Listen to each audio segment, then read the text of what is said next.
గురుగారు మరో ఉత్తరం చూద్దామండి. ఈ ఉత్తరాన్ని కృష్ణ గారు హైదరాబాద్ నుంచి రాస్తున్నారు. గాయత్రి అమ్మవారు ఎవరు? ఆమె బ్రహ్మదేవుని భార్యేనా? తెలియచేయండి అని అడుగుతున్నారు.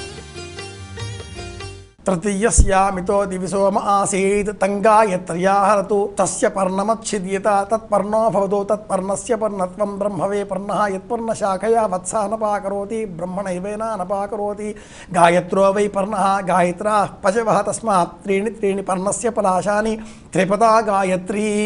ఇలా వేదం చాలా పెద్ద మంత్రాల్లో చాలా కథలు చెబుతూ ఉంటుంది.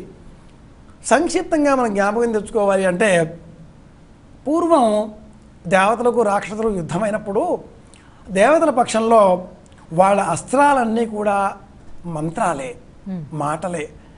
ఈ మంత్రాలన్నీ ఒక ఒరవడితో ఉంటే అవి ఛందస్సు అని పిలువబడతాయి.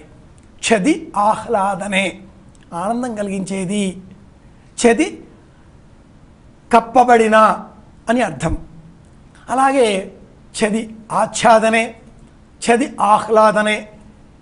అందులోంచి వచ్చింది అమ్మాయి ఛాందసుడు అన్న పదం. ఎవరినైనా మనం చూస్తే ఏమంటాం? ఓయ్ బాబోయ్ వీడు ఏమిటి ఇంత ఛాదస్తుడు ఏమిటి అంటాం. ఛాదస్తుడు అంటే ఏమిటి?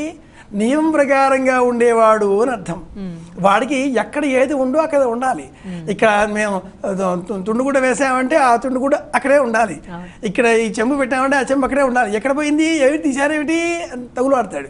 ఏమిటి ఏమి చాదస్తం రా బాబు అంటారు. చాదస్తం నియమం ప్రకారంగా జీవించేవాళ్ళు అని అర్థం.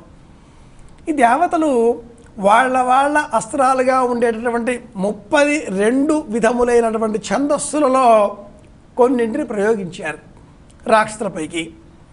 అలా వచ్చినటువంటి ఆ ఛందస్సులలో జగతి ఛందస్సు, త్రిష్టుప్ ఛందస్సు, అనుష్టుప్ ఛందస్సు, ఇలా వచ్చిన ఆ ఛందస్సులను రాక్షసులు ఓడించారు.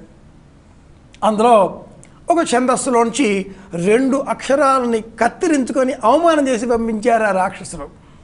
దాంతో ఈ దేవతలు గాయత్రిని ప్రయోగించారు. మనకేదో పురాణాల్లో చెబుతారు, విశ్వామిత్రుడు అనేవాడు గాయత్రి మంత్రాన్ని కనుక్కున్నాడు అని.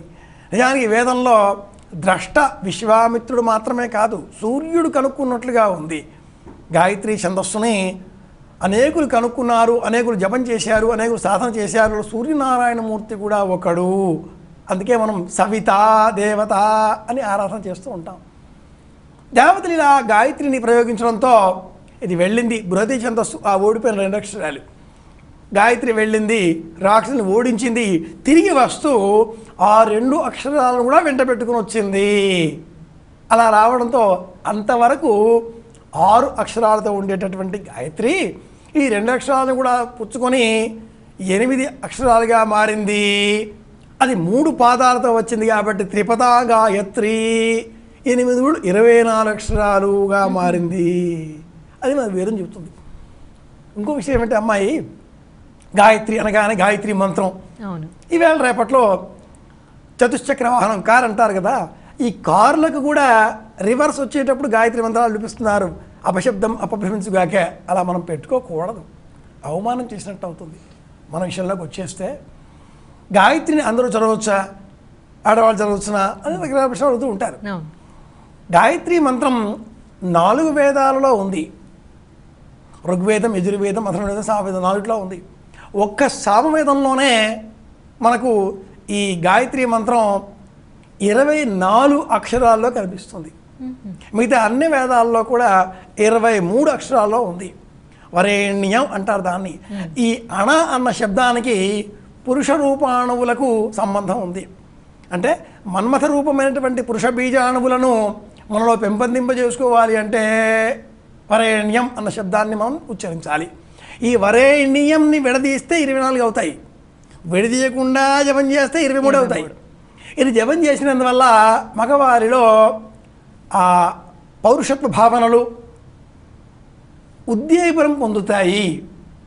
ఈ మంత్రాన్ని ఆడవాళ్ళు జపం చేస్తే వాళ్ళల్లో కూడా పురుషత్వ చిహ్నాలు ఉద్దీపనం పొంది, ఏమండి కంచం పెట్టండి, ఏమండి వంట చేశారా, ఏమండి భోజనం చేశారు, విస్తర తీయండి అనే గొంతుకు ఆడవాళ్ళు పెరిగే ప్రమాదం ఉంది. కాబట్టి సదా సంప్రదాయం వద్దంది. ఇది ఒక కారణం. రెండవది, గాయత్రిని మనం ఉపాసన చేయాలి అంటే ఉపనయనం కావాలి. ఉపనయన అర్హత ఉన్న వాళ్ళే గాయత్రిని ఉపాసన చేయాలి అని కూడా అంటారు.